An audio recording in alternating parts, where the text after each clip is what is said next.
Good morning દીકરાઓ.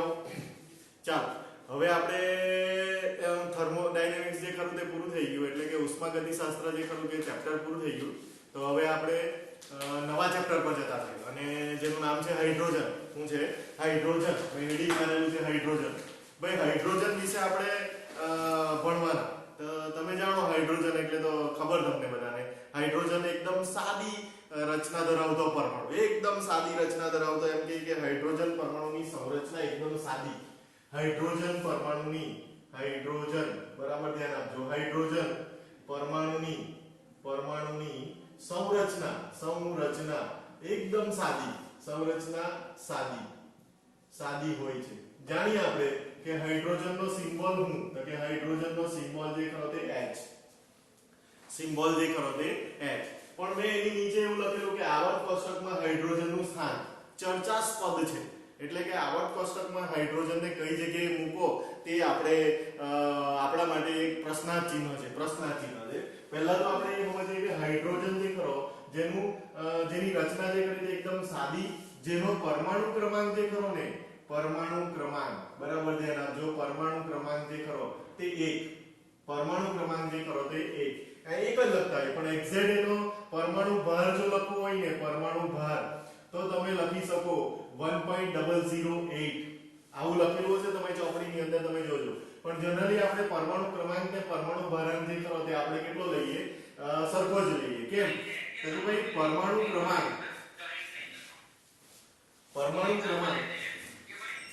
અને પરમાણુ ક્રમાંક જે ખરો તે 1 અને પરમાણુ ભાર જે ખરો તે પણ 1 જ લીધો. કેમ કે હાઇડ્રોજનની સાદી રચના આવી 1H1. 1H1 એટલે શું? તો કે આ ઉપરનો પરમાણુ ભાર કહેવાય, પરમાણુ કહેવાય, ભાર કહેવાય, અને નીચેનો જે ખરો ને તે પરમાણુ ક્રમાંક કહેવાય. પરમાણુ શું કહેવાય? ક્રમાંક. તો પરમાણુ ક્રમાંક કહેવાય. આ એક જ તત્વ એવું છે કે જેના કેન્દ્રમાં ન્યુટ્રોન હોતો નથી. અને આપણે એવું કદાચ ભણેલા પણ છે, તમને યાદ હોય તો કે ભાઈ કેમ ન્યુટ્રોન હોતો નથી? તો કે આ જે ખરો, જેમ કે ન્યુટ્રોનની સંખ્યા શોધવી હોય તો n બરાબર a - z કરી નાખીએ આપણે. તો a એટલે પરમાણુ ભાર આવ્યો, અને પરમાણુ ક્રમાંક એટલે z. તો 1 - 1 એટલે શું થઈ જાય? તો કે 0. તો આના કેન્દ્રની અંદર ન્યુટ્રોન હોતો નથી, એકદમ સાદી રચના ધરાવે. તો કે ભાઈ સાદી રચના કેવી? તો કે જો એના પરમાણુનું કેન્દ્ર જોઈએ તો અહીંયા એક પ્રોટોન હશે અને બહાર એક ઇલેક્ટ્રોન હશે. આના કેન્દ્રમાં ન્યુટ્રોન હોતો નથી. એકદમ સાદી રચના ધરાવતો પરમાણુ કયો? તો કે હાઇડ્રોજન, જેનો પરમાણુ ક્રમાંક કેટલો? તો કે 1. આવી સાદી રચના એકદમ ધરાવે. અને તમે જાણો કે એના ભૌતિક ગુણધર્મ છે ખરા? તો કે હાઇડ્રોજનના ભૌતિક ગુણધર્મો આપણે ગુણધર્મ જે ખરા ને તે બે પ્રકારના હોય. ભૌતિક ગુણધર્મ જે ખરા ને તે અધાતુ જેવા, તે હાઇડ્રોજનના ભૌતિક ગુણધર્મ અધાતુ જેવા, અને રાસાયણિક ગુણધર્મ જે ખરા ને, રાસાયણિક ગુણધર્મ જે ખરા તે ધાતુ અને અધાતુ બંને જેવા જોવા મળે, જેવા હોય. તો ભાઈ ભૌતિક ગુણધર્મ અધાતુ જેવા એટલે કેમ? તો કે આપણે એવું જાણીએ કે હાઇડ્રોજન એક વાયુ સ્વરૂપે છે. આપણા વાતાવરણની અંદર આવેલો વાયુ જે ખરો તે હાઇડ્રોજન. તો હાઇડ્રોજન વાયુ સ્વરૂપે હોય. આપણા આવર્ત કોષ્ટકની અંદર જેટલા બી તત્વો વાયુ સ્વરૂપે છે એ બધા જ અધાતુ છે. એ બધા જ કેવા છે? અધાતુ. તો હાઇડ્રોજન બી અધાતુ છે, એટલે એના લગભગ મોટે ભાગના ગુણધર્મો જે ખરા તે તમને કેવા જોવા મળશે? અધાતુ જેવા મળશે. અને રાસાયણિક ગુણધર્મ ધાતુ જેવા બી જોવા મળી શકે અને અધાતુ જેવા બી જોવા મળી શકે. તો એ બંને વસ્તુ જે ખરી તે મેં તમને લખી દીધી. હવે શું કરીએ? તો કે હાઇડ્રોજન જે ખરો જેનો પરમાણુ ક્રમાંક 1, હાઇડ્રોજનનો પરમાણુ ક્રમાંક 1 હોય તો એની ઇલેક્ટ્રોનિક રચના જે ખરી તે 1s1 પ્રકારની થાય. તો 1s1 પ્રકારની એનો મતલબ એવો થઈ ગયો એટલે કે એની બાહ્યતમ કક્ષામાં એક જ ઇલેક્ટ્રોન, એક ઇલેક્ટ્રોન હોય. તો સાચી વાત છે, એક જ ઇલેક્ટ્રોન હશે, એક પ્રોટોન અને એક ઇલેક્ટ્રોન. તે સિવાય એના કેન્દ્રમાં ન્યુટ્રોન હોતો નથી, બહાર ઇલેક્ટ્રોન પણ એક જ અને કેન્દ્રમાં પ્રોટોન પણ એક જ. 1s1 જેવી ઇલેક્ટ્રોનિક રચના. 1s1 એટલે આ 1 તો શું કહેવાય? તો એ તો પ્રાકૃતિક સંખ્યા, એટલે હું એની સામાન્ય ઇલેક્ટ્રોનિક રચના લખું સામાન્ય ઇલેક્ટ્રોનિક રચના જો લખું તો રચના એ NS1 પ્રકારની થાય, NS1 પ્રકારની થાય બરાબર। તો એની બાહ્યતમ કક્ષામાં એક ઇલેક્ટ્રોન એટલે એની સામાન્ય ઇલેક્ટ્રોનિક રચના NS1 પ્રકારની થાય અને 1s1 એની ઇલેક્ટ્રોનિક રચના પરમાણુ ક્રમાંકને આધારે તમે દર્શાવી શકો। તો હાઇડ્રોજન વિશે આટલું તમે જાણવું જોઈએ। એને એક્ઝેક્ટ વેલ્યુ જે ખરી તમારી ચોપડીની અંદર કોઈ જગ્યાએ લખેલી હશે તો તમે જોઈ શકો। પરમાણુય ભાર અથવા પરમાણુય દળ 1.008 પરમાણુ ક્રમાંક એક જ લેતો હોય અને જનરલી 1.008 પણ નહીં લઈ આપણે એક જ લઈએ। કેટલું લઈએ? એક। આ પણ ચાલે। હવે શું થાય તો કે થોડી ચર્ચા આગળ વધારીએ તો કે ભાઈ હવે આ તો મેં હાઇડ્રોજન વિશે તમને ચર્ચા કરી પણ હાઇડ્રોજનનું આવર્ત કોષ્ટકમાં સ્થાન જે ખરું તે કઈ જગ્યાએ હાઇડ્રોજનને મૂકો તો કે તમે કદાચ આવર્ત કોષ્ટક જો ભારપૂર્વક અને વ્યવસ્થિત જોયું હોય તો હાઇડ્રોજન છે ને આવર્ત કોષ્ટકના કોઈ સમૂહ કે કોઈ આવર્તની અંદર એને દર્શાવેલો નથી, વચ્ચે મૂકી દીધો છે। જોજો વ્યવસ્થિત જોજો, હાઇડ્રોજનને કોઈ જગ્યાએ વચ્ચે મૂકી દીધો છે, કોઈ સમૂહ કે કોઈ આવર્તની અંદર એને સમાવેશ નથી કરેલો, કોઈ આવર્ત કે કોઈ સમૂહની અંદર એને સમાવેશ નથી કરેલો। કેમ એવું? તો કે ભાઈ એને છે ને પ્રયત્ન કર્યો કે ભાઈ હાઇડ્રોજનનો પરમાણુ ક્રમાંક 1 હોય તો લાવની એને પહેલા સમૂહની અંદર મૂકીએ। કયા સમૂહની અંદર મૂકીએ? પહેલામાં। તો પહેલા સમૂહની અંદર પહેલું તત્વ જે ખરું તે lithium, sodium, potassium, rubidium, caesium અને ફ્રાન્સિયમ આટલા તત્વો છે આપણે જાણીએ પહેલા સમૂહના। તો પહેલા સમૂહના બધા જ તત્વો જે ખરા આ બધા જ તત્વો ની બાહ્યતમ કક્ષામાં કેટલા ઇલેક્ટ્રોન? તો કે 1 ઇલેક્ટ્રોન। એટલે એ લોકની પણ સામાન્ય ઇલેક્ટ્રોનિક રચના NS1 પ્રકારની થાય, હાઇડ્રોજનની પણ NS1 પ્રકારની થાય। તો એને આની અંદર મૂકવાનો પ્રયત્ન કર્યો કેમ કે થોડુંક સરખાવો। તો આમાં લખું હાઇડ્રોજન સમૂહ 1 ના તત્વો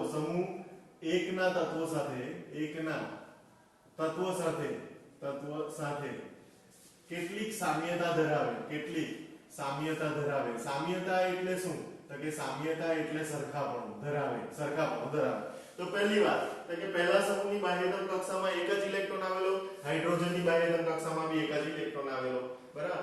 હાઇડ્રોજનની પહેલા સમૂહના તત્વોની સામાન્ય ઇલેક્ટ્રોનિક રચના NS1 પ્રકારની, તો હાઇડ્રોજનની બી સામાન્ય ઇલેક્ટ્રોનિક રચના NS1 પ્રકારની। તો આ સરખાપણું થઈ ગયું। આ પહેલો મુદ્દો તમારો થઈ ગયો। કયો મુદ્દો થઈ ગયો? પહેલો। હવે બીજા મુદ્દાની જો ચર્ચા કરું તો એવું કહેવાય કે પહેલા સમૂહના તત્વો એક ઇલેક્ટ્રોન ગુમાવી ધનાયન બને। એક ઇલેક્ટ્રોન ગુમાવી ધનાયન બને, જેમ કે Na+, K+ વગેરે તમે કોઈ બી લખી શકો, Li+ બી લખી શકો। તો તે જ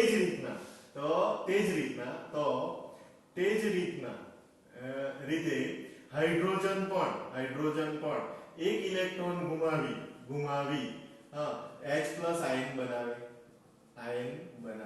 જો મેં વાક્ય રચના લખતો છું, ઊભી લાઈનમાં લખી જતો છું તો એ પણ તો કે એ આ લોકો એક ઇલેક્ટ્રોન ગુમાવીને ધનાયન બનાવે તેવી રીતના હાઇડ્રોજન પણ એક ઇલેક્ટ્રોન ગુમાવીને હાઇડ્રોજન પ્લસ આયન બનાવે એટલે કે ધનાયન બનાવે। આ બહુ અગત્યની વસ્તુ છે। બીજી એક જો ચર્ચા કરવા જઈ રહેલો છું, બહુ અગત્યની, તમને દેખાતું છે કે નથી? ઓકે દેખાતું છે। જોજો બહુ અગત્યની ચર્ચા કરવા જઈ રહેલો છું તે કે પહેલા સમૂહના તત્વો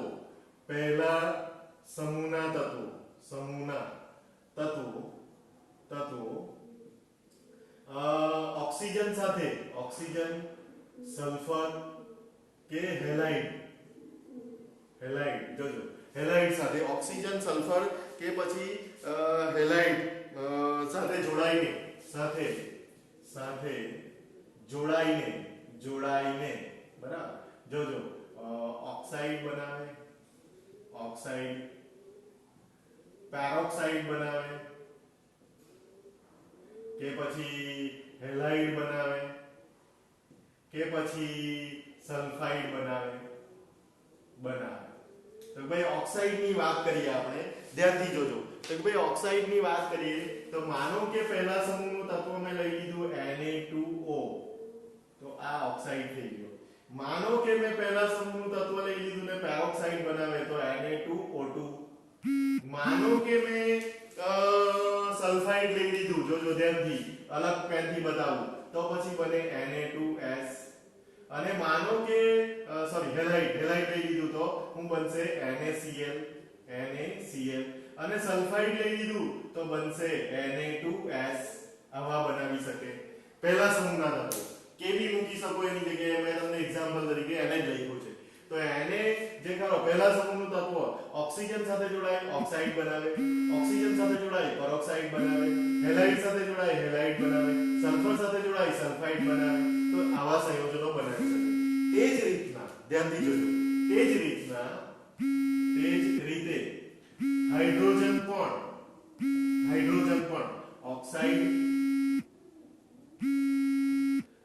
પેરોક્સાઇડ કે સલ્ફાઇડ બનાવે સલ્ફાઇડ કે હેલાઇડ બનાવે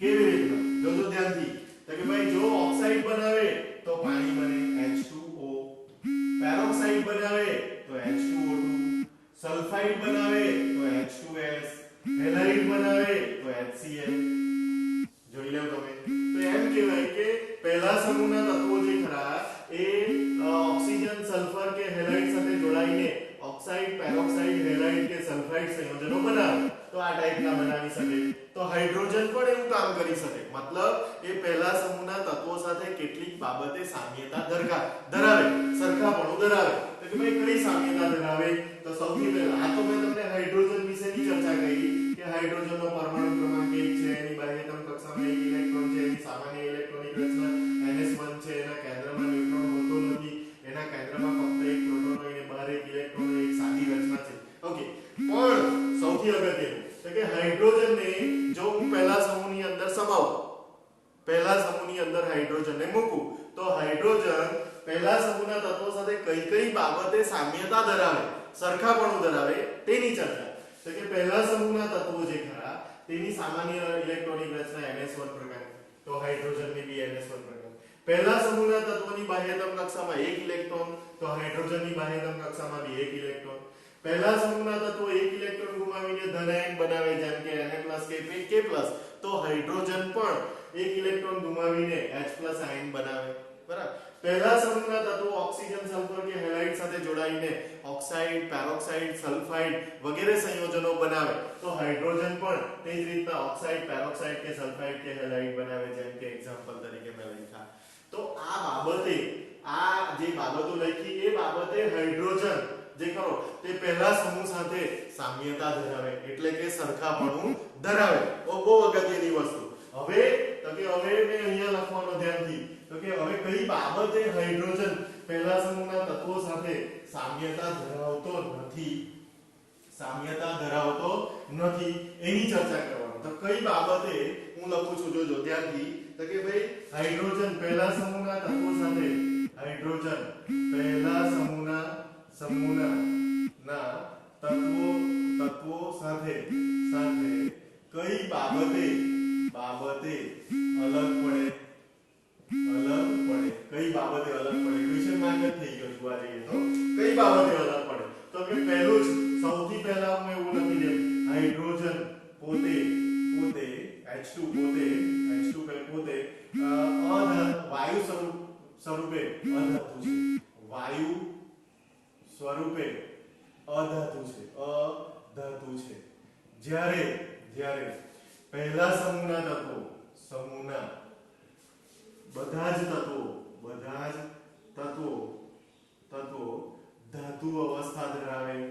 ધાતુ અવસ્થામાં છે આ પહેલી જ બાબતે જે ખરું તે એ અલગ પડી જાય જ્યારે અને આ લોકો ઘન સ્વરૂપે છે કયા સ્વરૂપે તો કે બધા જ તત્વો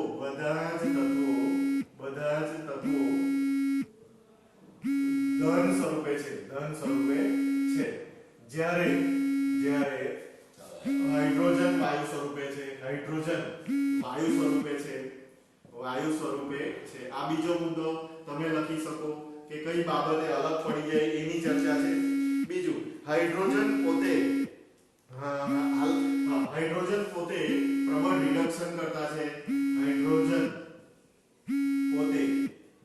પ્રબળ રિડક્શન કરતા છે બરાબર ચાલો હાઇડ્રોજનની અથવા આલ્કલી ધાતુની આલ્કલી ધાતુ એટલે પહેલો સમૂહ આલ્કલી ધાતુની આયનીકરણ એન્થાલ્પી નું મૂલ્ય ઓછું છે ધ્યાનથી જોજો ઓછું છે જેમ કે લિથિયમની આયનીકરણ એન્થાલ્પી નું મૂલ્ય 520 kJ પર મોલ છે જ્યારે હાઇડ્રોજનની આયનીકરણ એન્થાલ્પી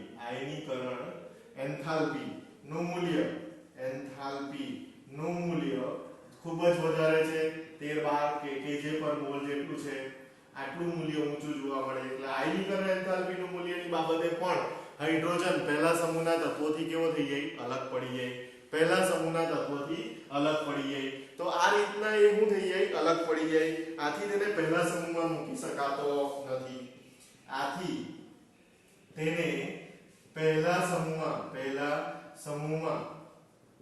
શકાતો નથી મૂકી શકાતો નથી બરાબર કેટલીક બાબતે સામ્યતા ધરાવે કેટલીક બાબતે સામ્યતા ધરાવતો નથી તમને દેખાતું હશે કે બરાબર હા કેટલીક બાબતે સામ્યતા ધરાવે કેટલીક બાબતે સામ્યતા ધરાવતો નથી સામ્યતા એટલે સરખાપણું ધરાવે તે આઈડિયા વસ્તુ ન ધરાવે તે આઈડિયા વસ્તુ આ મુદ્દો જે ખરો વચ્ચેનો લખી ગયો પોતે રિડક્શન કરતા છે આલ્કલી ધાતુ પણ રિડક્શન કરતા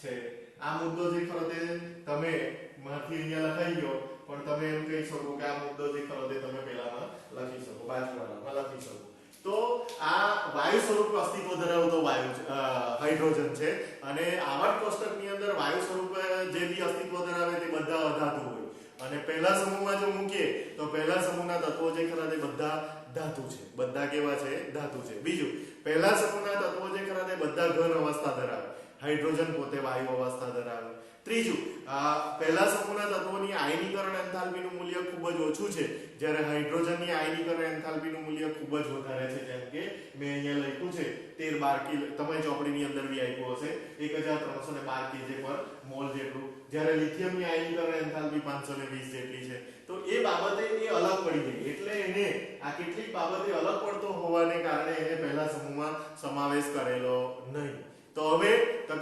હાઇડ્રોજનને આપણે 17મા સમૂહ સાથે સરખાવવાનો પ્રયત્ન કરવાનો કોની સાથે સરખાવવાનો પ્રયત્ન કરવાના 17મા સમૂહ તો 17મા સમૂહ સાથે સરખાવીશું દીકરા હવે આગળ જઈએ ઓકે અહીંયા સ્ટોપ કરીએ